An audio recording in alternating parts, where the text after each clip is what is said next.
I will just say that I am an avid book reader, book enthusiast, an advocate for being able to have an open voice. And I feel like books are one of the best ways to do that. But I feel like we are at a period in time right now where I felt like the government was just attacking women and attacking minorities and trying to silence us. And so I felt like this was the time to do it. I literally woke up one day and felt like God had spoke to me and said, "This is the what I need to do." Well, I started my own bookstore. Um, so AfroLit Alcove is currently an online bookstore. Hopefully, at some point in time, I'll be able to get my own brick and mortar, or perhaps maybe even a good sized van and be a mobile bookstore. I'm undecided at this moment. Just got to see what where the store leads me. But with AfroLit Alcove, what sets it apart from more of your streamlined bookstores or large bookstores like Books a Million or others is that I focus on Black voices. And so all the books in my store are by Black authors. I'd say the biggest challenge that I've had thus far is not being able to do AfroLit Alcove full time like I would like to.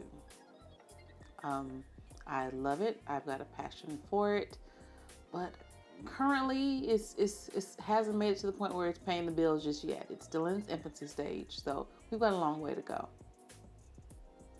My biggest obstacle right now will probably be marketing and advertising, trying to determine what the budget should be for that, so I can get the word out. When I do my pop-up events, I get a lot of positive feedback from the individuals who stop by my shop and check out my little setup and my books and whatnot. But I'm still lacking that bigger audience and that reach for the bigger audience, and so that'll be my biggest challenge right now. So my motivation stems from the fact that a lot of our Black voices are being silenced. A lot of our books are being banned. A lot of our history is being taken out of the classrooms. And it's not right. It's not fair. And so I want to be able to save that and try to get that out to as many individuals as possible, and not just minorities. AfroLit Alcove does not just cater just to minorities. We cater to everyone, but is creating a safe space, a haven, if you will, for books of Black literature to be available to everyone. I've always wanted to be able to leave something behind for my kids, and as they get older, I start thinking, maybe 10 years from now, I'm going to say 10 years from now because they're very young still, just getting out of high school and starting college and whatnot. Maybe I'll be a grandmother at some point. And so I think long term. So I'm thinking of my grandkids. What's the world going to be like for them? What resources, what literature is going to be available to them? Because I'm a firm believer, if you don't know where you've been, you don't know where you're going. The advice I'd give to other mothers starting their own business is, number one, do your research. And don't just start a business just to start a business. If you're going to start a business, make sure it's something that you're passionate about, something that you feel driven to do, something that you wake up in the morning like, this is what I have to do. It's something that speaks to you, speaks to your soul.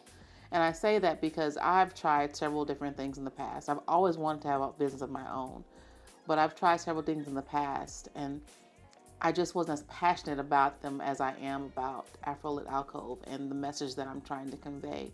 So make sure that, number one, is your drive, your reason for wanting to do it.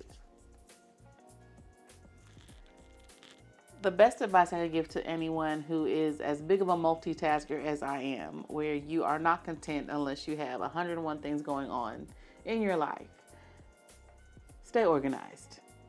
That's the biggest thing that I could tell you to do. However you have to do it, you've got to find some way of organizing your life. I have a planner, so that works best for me. But yeah, That's the number one thing I could tell you. All right. You all can come visit my website at www.afrolitalcove.com. That's AfroLitAlcove.com.